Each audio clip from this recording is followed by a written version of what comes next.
L'édition du journal sur Moto TV. Mesdames et messieurs, merci de rester avec nous. Nous commençons par le sommaire. De l'insécurité, on en parle toujours dans la commune de Boulenguera et Moussoussa, en ville de Butembo. Des incursions nocturnes de bandits en main armée sont signalées jour après jour. Des hommes non autrement identifiés ont encore fait incursion au quartier Kitoulou où ils ont blessé 2 personnes par arme blanche.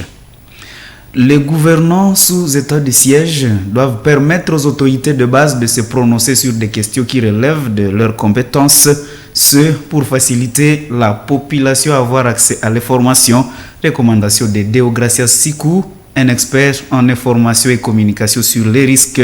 Il l'a dit en marge de la journée internationale du droit d'accès à l'information célébrée chaque 28 septembre de l'année. C'est tout pour le sommaire.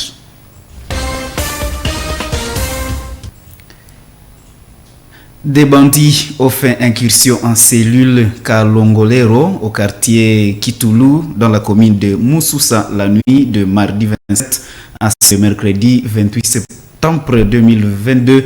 Ces malfrats porteurs d'armes à feu et d'armes blanches se sont échappés après avoir blessé des habitants du ménage visité. Ils y ont également emporté de l'argent et des biens de valeur. Retrouvons les détails dans ce reportage de Mwanampenzi Manzekele.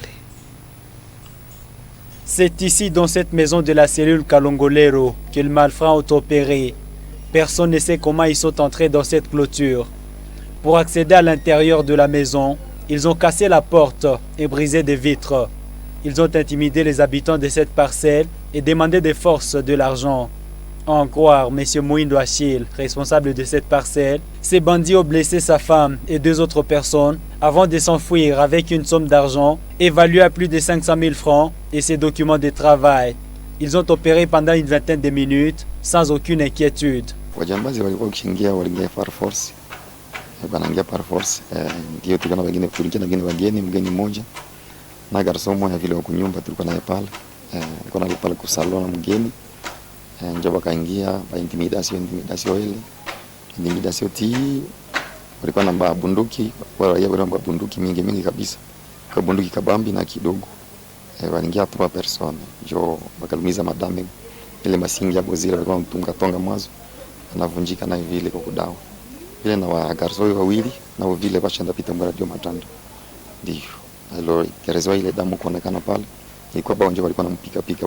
Les habitants de ce coin demandent aux autorités de renforcer la sécurité pour permettre à la population de vivre paisiblement. Aucune assurance n'a été donnée par des services de sécurité à ce sujet. Nos efforts pour joindre les autorités locales n'ont pas payé. Autre chose, le recours régulier au maquillage de fête, appelé communément make-up, dans la mode actuelle, présente des risques pour la santé de la peau et des yeux des utilisateurs. Prévention donnée ce mercredi 28 septembre par l'ophtalmologue Kahambu Luanzo dans les examens quotidiens de ses patients. Cette consultante en la structure Bellevue a noté une augmentation des problèmes d'yeux dus à ces produits de beauté. Didier Moucholo et Luciana Moussiviroa l'ont rencontré. Deux femmes de la ville de Butembo se font de nos jours des maquillages inhabituels reconnus sous l'appellation de make-up. Ces maquillages que les femmes appliquent à la figure contiennent l'osseux qui efface tous les traits du visage et donne l'impression d'une peau lisse et sa tache. Ils dessinent les sourcils à tonifier à leur couleur noire. À cela s'ajoutent des mascaras, de matières éclatantes qui décorent les yeux et des rouges aux lèvres. L'ophtalmologue Kahambu Luanzo prévient que l'utilisation régulière de ces maquillages présente des risques de maladies dermatologiques et ophtalmologiques. Chaque fois que les gens utilisent le make-up, ils touchent à la partie la plus sensible. Alors, ils peuvent produire des allergies par rapport à ça. Les allergies comme le prurite, ils se frottent les yeux. Ils peuvent produire des allergies comme ce qu'on appelle les blépharites, donc l'inflammation des paupières. Ça peut générer des problèmes d'infection. On les met au niveau de l'intérieur des cils, par exemple. C'est à ce niveau-là, au niveau des bords libres des paupières, qu'il y a ce qu'on appelle les glandes lacrymales accessoires qui nous produisent ces larmes qui nous permettent de lubrifier les yeux régulièrement. Alors, chaque fois que nous le mettons, ça pourrait bloquer la production des larmes, et en bloquant la production des larmes, ça créerait les sécheresses au niveau des yeux et ça pourrait créer des rougeurs, des irritations. Ça pourrait provoquer aussi à la longue des infections, puisque ça baisse l'immunité des yeux. De sources sanitaires précisent qu'elles ont traité plusieurs cas de personnes qui présentent des maux d'yeux suite à l'utilisation régulière de make-up. Et le monde célèbre la journée internationale du droit d'accès à l'information chaque 28 septembre. Cette journée vise à ce que les citoyens aient instantanément accès à l'information pour leur permettre de prendre des décisions à connaissance de cause. En marge de cette journée, M. Deogracias Sikou déplore des obstacles que le pouvoir public manifeste dans les zones sous état de siège, une situation qui ne favorise pas l'accès facile aux informations. Cet expert en information et communication sur les risques recommande aux gouvernants nommés sous état de siège de permettre aux autorités de base de s'exprimer sur des questions qui relèvent de leurs compétences. Suivons Deogracias Sikou dans ses propos recueillis par Alice Ndole et Micheline Nyandoulou. Le droit à l'information, et à ce que je sache, a été instauré comme disposition pour permettre à la population, mieux à la communauté, d'avoir accès à des facteurs qui lui permettent d'exprimer sa vie politique, sa vie sociale et surtout la participation démocratique. Il faut dire que le contexte aujourd'hui est très compliqué, particulièrement pour notre pays, où nous avons des situations qui obligent l'État de prendre certaines mesures qui, pour des raisons de sécurité publique, vont jusqu'à toucher malheureusement certains droits fondamentaux, dont le droit à l'information. Surtout appeler les autorités à rendre un peu libre, de plus en plus libre, l'accès à l'information, pour permettre à la population, surtout dans ce contexte d'aujourd'hui, pour permettre à la population de faire un bon choix idéologique, de voir quels sont les choix que la population peut opérer pour l'exercice de la démocratie. Nous approchons les élections. La population a besoin de savoir qui élire et pourquoi. Pourquoi accepter telle décision? La population a besoin d'avoir suffisamment d'informations pour justifier ses décisions dans l'exercice de sa vie démocratique. L'inspecteur urbain de l'agriculture, pêche et élevage agricole en ville de Butembo appelle les éleveurs de chiens qui n'ont pas suffisamment de moyens pour les faire vacciner et les soigner à les abattre carrément pour éviter l'irruption de la rage dans la région. Il a lancé cette mise en garde à l'occasion de la journée mondiale de lutte contre la rage célébrée ce 28 septembre. Il invite les éleveurs de chiens à s'approprier la première ligne dans la lutte contre cette épidémie dangereuse à l'humanité et aux animaux à sang chaud. Gérard Mourefou pour les détails. C'est ici, à l'abattoir public de Butembo, au bureau urbain de l'agriculture, pêche et élevage, où le reporter de Moto TV s'est entretenu avec le docteur vétérinaire Kawanda Robert sur la lutte contre la rage. Le numéro 1 de la grippelle a expliqué que la rage est une maladie virale qui s'attaque à l'homme et à certains mammifères à sang chaud, plus particulièrement les chiens et d'autres carnivores. Elle est grave parce que elle n'est pas comme les autres maladies, où le malade devient lui-même mordeur pour les personnes qui le gardent et pour lui-même, ce qui fait que quand il y a la rage, le protocole de garde change totalement au point où dans certains cas il est question de séquestrer le malade dans un local inaccessible au public et au garde malade en attendant les jours du décès. Donc c'est une maladie grave et raison pour laquelle le gouvernement de notre pays accorde toujours une importance primordiale à la maladie, dans la mesure où dès que la maladie est déclarée, il est parfois difficile, si on n'intervient pas à temps, il est souvent difficile de sauver la victime.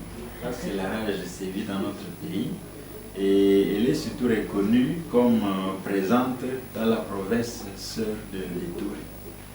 Notre interlocuteur a indiqué que la rage menace irrégulièrement la ville de Butembo. C'est ainsi qu'il appelle les éleveurs de chiens qui n'ont pas la force de les supporter à les abattre pour éviter l'irruption de la maladie. Il y a certains qui gardent les animaux pour des raisons commerciales. Parce qu'on peut avoir 2, 3, 4 chiens qu'on ne nourrit pas, mais régulièrement on a des chiots qu'on peut vendre. C'est un moyen. Mais souvent, de telles personnes n'ont pas le moyen de payer le vaccin pour tous ces animaux. Nous classons l'élevage de chiens dans ce qu'on appelle l'élevage de luxe. Normalement, quelqu'un qui se reconnaît pauvre ne devait pas avoir un chien. C'est son droit comme humain d'avoir un chien. Il est libre d'aimer l'animal, mais souvent, quand il n'est pas en mesure de lui procurer le vaccin annuellement ou le nourrir quotidiennement pour qu'il ne soit pas un chien de la poubelle, on peut l'aider à bien garder ses chiens. Mais ceux qui n'ont pas les moyens, il serait mieux qu'ils s'en privent, parce qu'on ne peut pas élever les chiens pour manger les cobayes ou les lapins du voisin. On peut élever les chiens pour bénéficier de son affection comme même les chiens, mais aussi on peut élever les chiens pour la garde de la parcelle et pour d'autres raisons. Il y a ici chez nous une réalité, les gens élèvent les chiens pour des raisons coutumières, c'est leur droit. Heureusement que ceux-là au moins sont pour la plupart des fois perméables au conseil, ils ont l'habitude de venir avec pour la vaccination. Le docteur vétérinaire Kawandahala appelle ainsi les éleveurs de chiens à les faire vacciner et élaguer tous les chiens à divagation. Pour rappel, en 2004, au moins 4 personnes sont décédées de cette maladie virale ici à Ville de Butembo.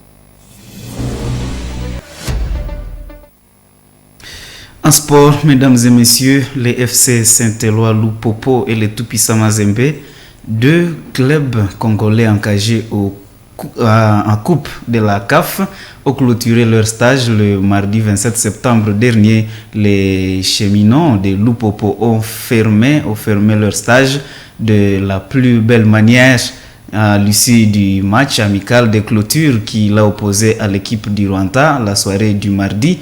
Le club de Lubumbashi a humilié la sélection nationale rwandaise au stade Al-Arabi Zaouli de Casablanca au Maroc. Score du match 3-1 en faveur du club congolais. À l'issue de ce stage, Lupopo a livré 7 rencontres pour 4 victoires et 3 défaites. Le Tout-Puissant Mazembe a de son côté clôturé son stage en Zambie sur une note de 3 victoires, 1 nul et 1 défaite. Les Corbeaux de Lubumbashi débutent officiellement la saison le 9 octobre prochain en Ouganda face à Vipers, 16e finale aller de la Ligue des champions CAF 2022-2023, alors que Lupopo, lui, va recevoir le club en colère de Sagrada Esperança. Les Léopards juniors de la RDC connaissent déjà leur prochain adversaire au second tour qualificatif des éliminatoires de la CAN Maroc 2023. Les cadets congolais devront croiser les Algériens, un match qui pourra sceller la participation des Léopards en phase finale de la CAN en cas de qualification. Du côté seniors, après la victoire de la soirée du mardi 27 septembre, les joueurs de l'équipe nationale A senior de la RDC émettent le vœu de renouer également avec les succès dans les compétitions officielles. Ben Malanko Nkita, qui s'est confié à un média marocain après la rencontre contre la Sierra Leone, salue le beau climat qui règne dans le vestiaire avec les nouveaux staff. Écoutons-le dans ses propos. Merci pour la parole. Les préparations, ça se passe très très bien. Là, avec le nouveau staff, objectif, c'est la CAN 2023. on ne se lâche rien. On a encore du boulot, beaucoup de travail à faire avec les nouveaux systèmes, avec l'entraîneur. Là, il faut l'adaptation avec le nouveau entraîneur. Sinon, tout va bien. Aujourd'hui, on a gagné. On est content, malgré la performance était un peu moyenne. Même quand même, ça va. Avec au bout du temps, on va ranger un peu nos défauts, Inch'Allah. Les matchs qui suivent, on sera encore plus fort. Merci beaucoup. Chers téléspectateurs de Moto TV, ainsi s'achève cette édition du journal sur Moto TV. Merci de l'avoir suivi. Au revoir.